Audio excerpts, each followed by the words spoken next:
1 year really makes a difference, huh? Magic Boy is, to put it simply, a better Panda than the Magic Serpent. Everything Panda did wrong, Magic Boy did right. Everything Panda did right, Magic Boy did better. If you're wondering why I'm comparing these two specifically, it's because both films were made by the same studio, Toei. I don't often compare two different medias of art unless there's something I want to comment on, so it's odd when I just give a general opinion on the comparison. But yeah, Magic Boy is just better. That doesn't automatically make the film alone great, right? Well, let's take a look at it. The story focuses on Sasuke, a young boy whose compassion and goodness brings happiness and fun to the creatures around him. But when one of his animal buddies is killed by an evil witch, he sets out to ultimately defeat the sorceress so he may protect his sister and all of Japan. In terms of a chronological comparison, this movie came out just a little over a year after Panda did, and it's kind of amazing. It's a classic hero's journey that doesn't split into two separate handicapping subplots, unlike what Panda did. The pacing is good, is not rushed, and takes its time with the characters and their dilemmas in a timely manner, unlike what Panda's was. The atmosphere is balanced, it can get dark and it can be funny, and it transitions into that blend very well, unlike, well, you get the drill.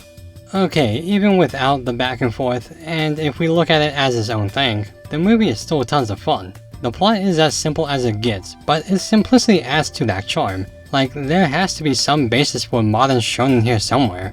It's also rather daring for its time. There's more violence in this film than you think, and it works with it to its advantage, especially in the fight scenes. Hell, it even gets downright dark in some areas, like the beating of Sasuke's sister. That's a strong image. The animation is also played to its highlights. I don't know why Toei ended up focusing on magic for an animated film, but the illusionary techniques, especially with the old man's cane, are cool to think about when they follow through and capitalize on that magic.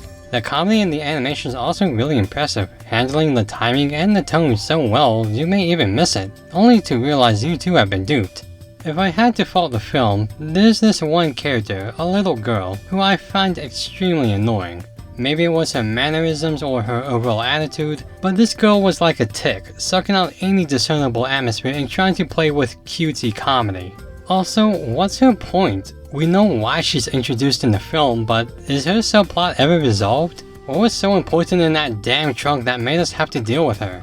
In addition to that, I do have to point out that while it is still amazing for its time in history, it's just fine in the grander scheme of things. Like, it's an amusing and well-told story, but it's not a great one.